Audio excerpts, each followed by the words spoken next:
Good morning, dear all, and I greet you in the name of Jesus Christ. This is again your servant, Pastor Mumber Mastak Simon, and today I have come to you with a topic that I believe it will be very helpful to you for your ministry and even for your relationship and your way you walk with Christ. The topic is titled The Church and Its Mission. And in this topic, I want to explain three major things. One is to define what is exactly the church. What is the church? And the second point will be what the church is not. And the third point will be the mission of the church. Now, why did I choose all this topic?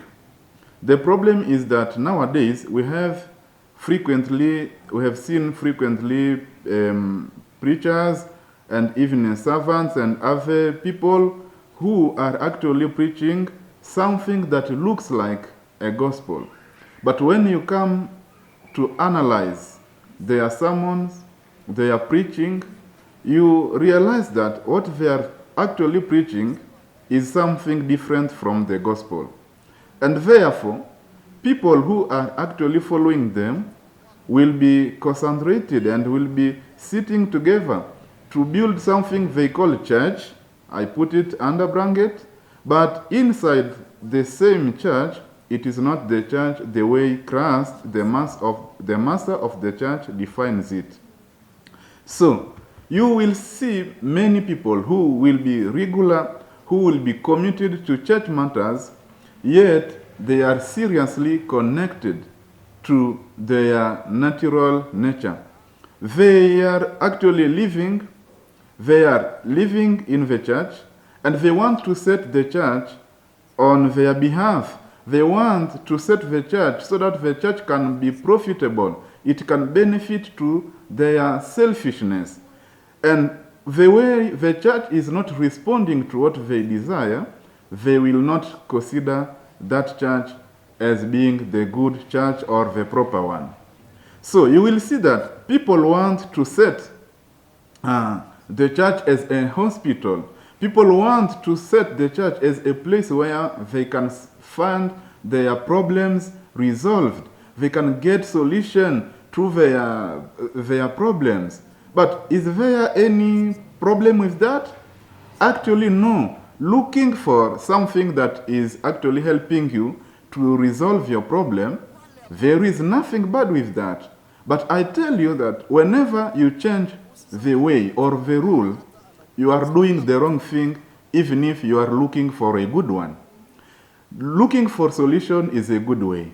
But if you look for the solution in a wrong way, then that same solution will also become a wrong thing.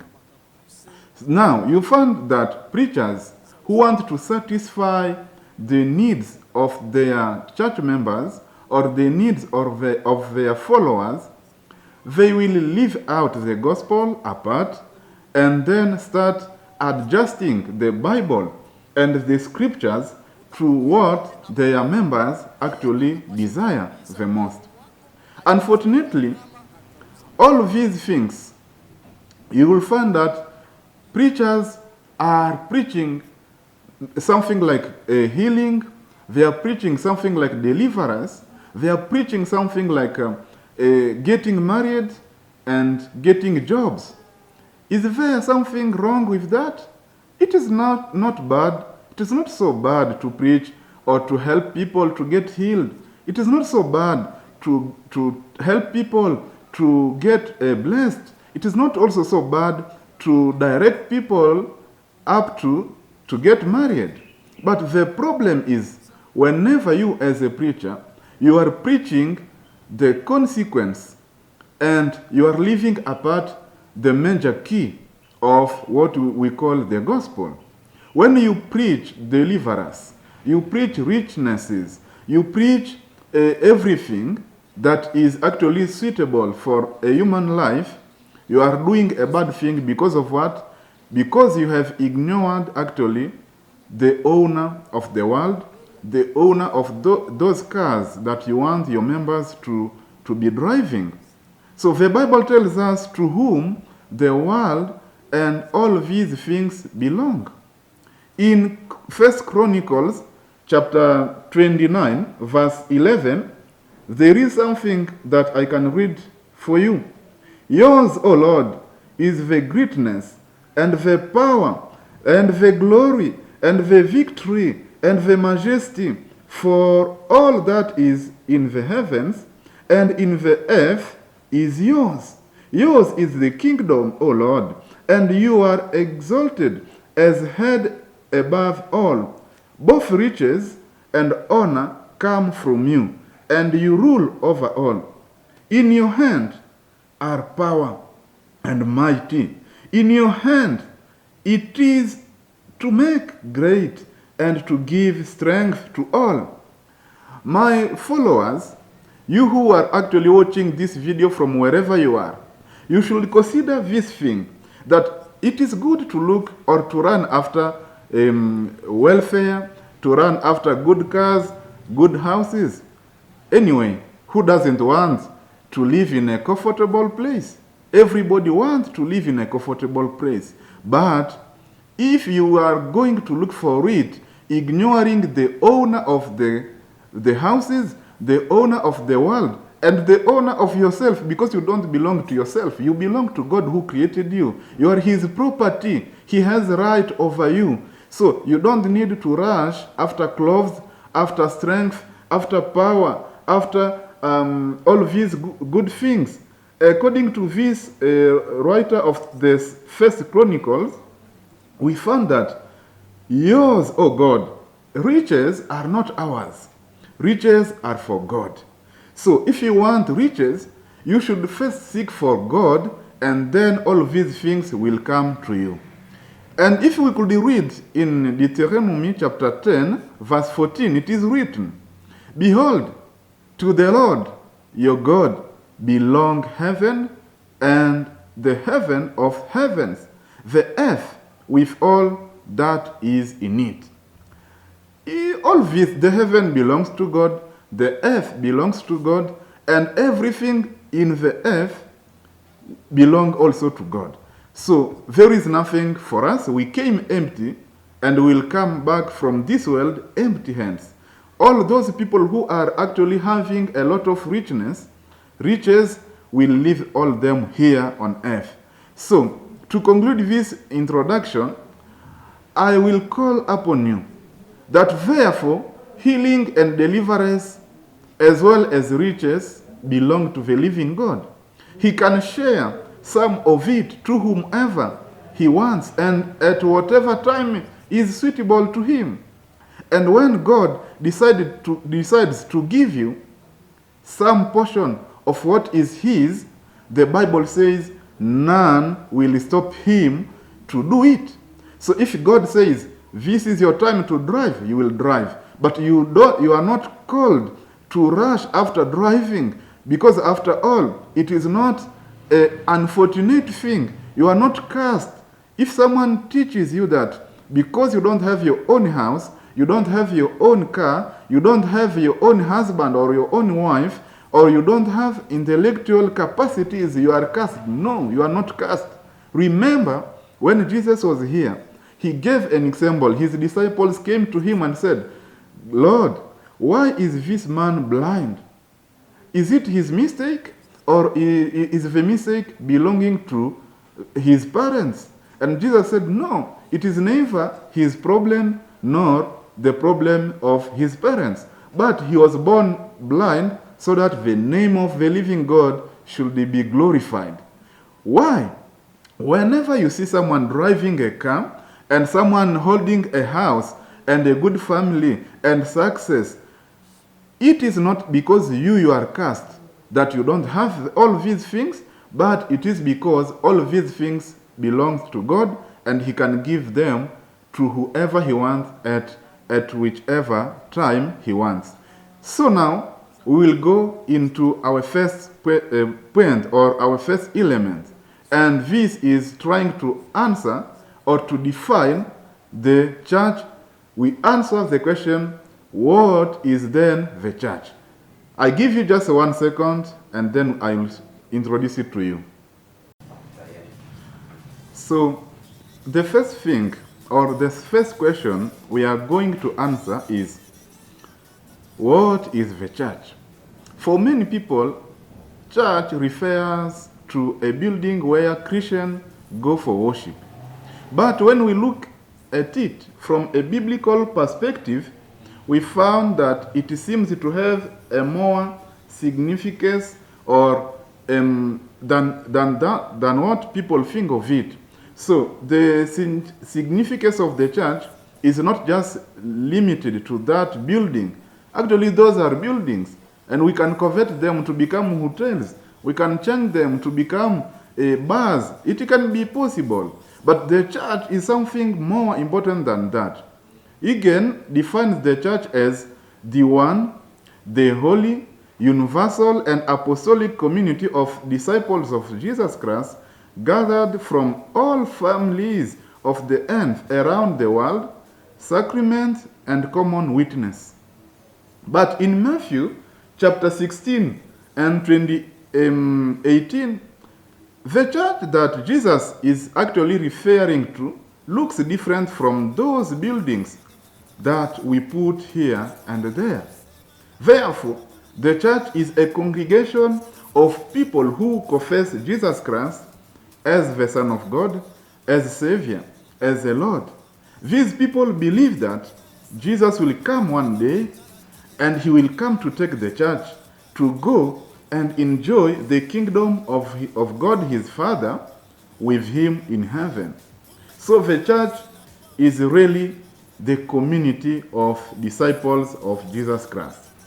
Then the second point, or the second question we are going to answer is what the church is not. So depending or following the introduction I have given to you, I can say that the church is not a cooperative bank where people come and deposit their money or they come to get loans. The church is not a magical place where people come, they deposit their money or some amounts of their money and get this money back already multiplied. Therefore, you need to stop being snatched and seduced by false preachers, those who are asking you to sow or to deposit your seed so that you can harvest in plenty. Planting or harvesting in plenty is not actually depending on which quality or what we have sown. The seed that we have, it is only in what God says. So the church is not a hospital where people can come to get spiritual medication. No. Healing the sick people is not the main purpose of the church. I don't say the church doesn't need to be involved in healing people, but I tell you that healing people is not the main purpose of the church. Because of what? Because healing has to come after the main purpose of the church. And what is the main purpose of the church, by the way? The main purpose of the church is to win souls to our Lord Jesus Christ. Therefore, the master of the church is Jesus Christ. We all know this. And he is saying, I will build my church. So he is the owner of the church. And he never revealed to us that his mission was just healing people from their disease. He never said he came to save people from their poverty. No. Even those that he healed at his time here on earth, they were obliged to die later. Why did they die? Because the mission of Jesus was not to come and establish people here on the earth forever. His mission was to make sure that after our life, our short safari here on earth, we should be able to move on forward to an eternal life that we will be rejoicing and enjoying in the heavenly places together with Jesus and together with his Father. Nevertheless, Jesus tells us that he came to give eternal life, to those who will believe in him and those who will believe in his name. So Jesus brought salvation, and his salvation is forever. This is actually what preachers are called to preach, that the world which has suffered a lot from slavery, under the power of Satan, under the power of sin, can be released and set free in the name of Jesus Christ. So the mission of the church is not running after good cars. The mission of the church is not running after good houses and prestigious titles. However, because all these things belong to God, our saving and our master, our Lord, if he decides to bless you with one car, enjoy it and celebrate God and bless his name because of that. But if you don't have your own car that you are driving, I tell you, that is not a reason for you to pretend or to assume that you are not anointed. Because of what? Because anointing is never measured through material things. And the Holy Spirit is never to be found in how many languages do you speak. The Holy Spirit is not to be seen in numbers of sick people you have delivered or sick people you have healed. After all, it is not even the preacher who heals sick people. The preacher doesn't deliver anybody. People who are delivered from possession of demons are delivered by the power of Jesus Christ, or the power of God that we have in Jesus Christ. This is God's mission through his only begotten Son, called Jesus Christ, in whose name we are told demons will surrender and run away from us. So the church is not called to walk by sight. The church is called to walk by faith. So stop hanging on things that you can touch. Stop hanging on things that are material. You need to change your way and your style of worship, because worship and serving God will never be determined and measured through material things. But yours is to walk by faith, and the faith that we have in Jesus Christ, because we have believed in his name, and we make sure and we are ensured that one day he will come and pick us so that we can go rejoice together with him in heaven. And then, my brothers and sisters who are watching, this is now our last point in this topic. Part 3, the mission of the church. What is the mission of the church? We shall read Matthew chapter 28 from verse 19 to 20. It is written this. I will actually start at 18. And Jesus came and said to them, all the authority in heaven and on earth has been given to me. Go therefore and make disciples of all nations, baptizing them in the name of the Father and of the Son and of the Holy Spirit, teaching them to observe all that I have commanded you. And behold, I am with you always to the end of the age. Here we have something that gives us a light on what is the mission of the church. Jesus, who is the master, who is the boss of the church, is actually sending his disciples. And remember, we've said that the church is a community of disciples of Jesus Christ. And these disciples are sent to all the nations. See how it starts, or see how Jesus introduces. All the authority in heaven and on earth has been given to me. Go therefore and make disciples of all nations. So what is our mission as disciples of Christ? First, we need to go. Going is already one of our mission. Second, making disciples. And third, baptizing them. Fourth, teaching them. I can actually resume or tell you this again once more, that our mission, one, is going. Second is making disciples from all nations. Third is baptizing those who believe in Jesus Christ. And fourth is teaching them to observe all that Jesus has commanded us to do. And remember, this is not just a mission like we are orphans. Jesus is assuring us in the last verse. He has said, "And behold, I am with you always to the end of the age."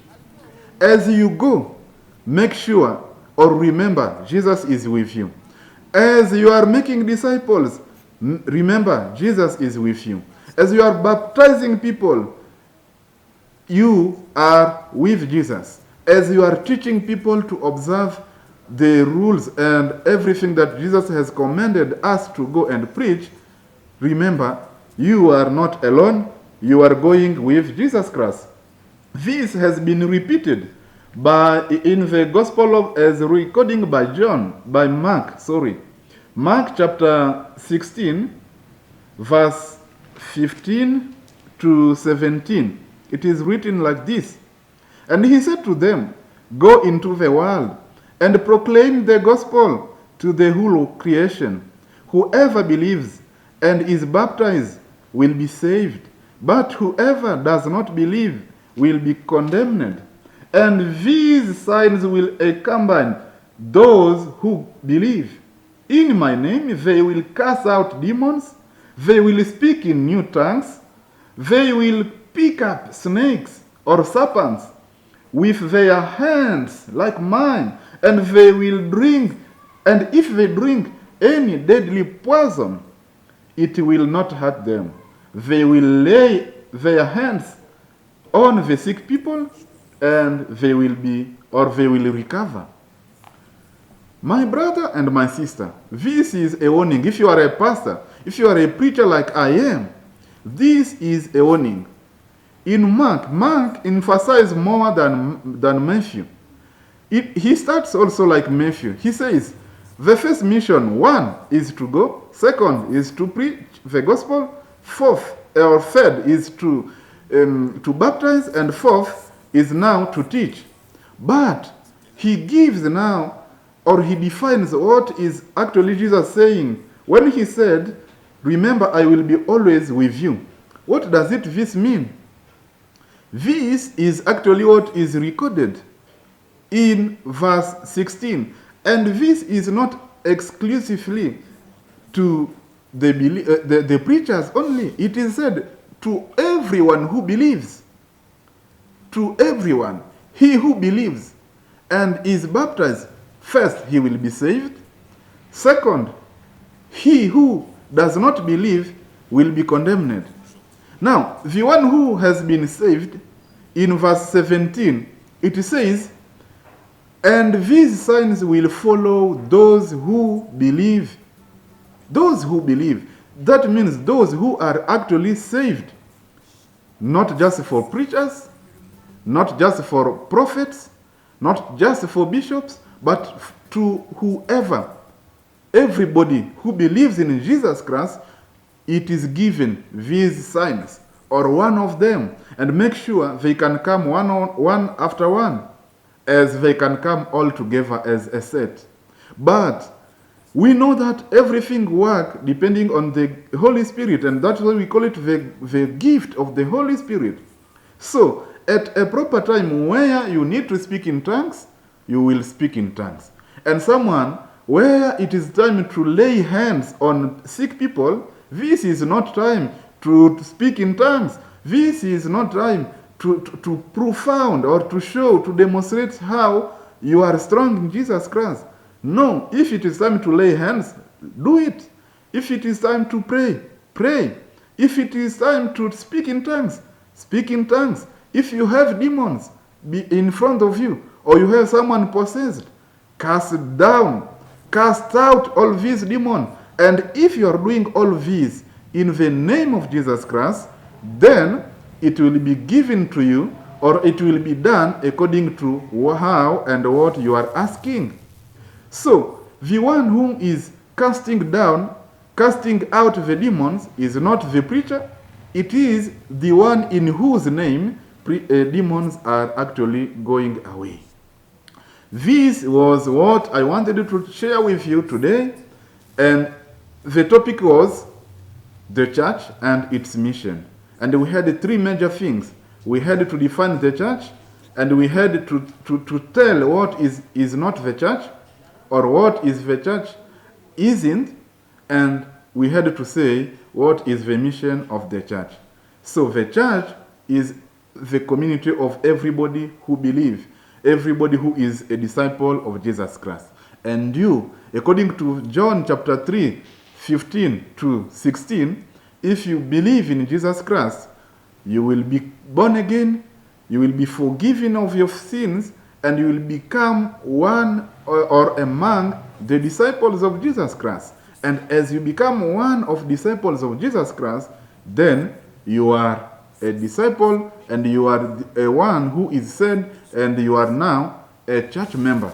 But if you never been born again, if you never met Jesus Christ, and you never experienced his life, I tell you, if you don't know anything about his salvation, and this is not your own experience, you are not one of the members of the church I'm speaking about.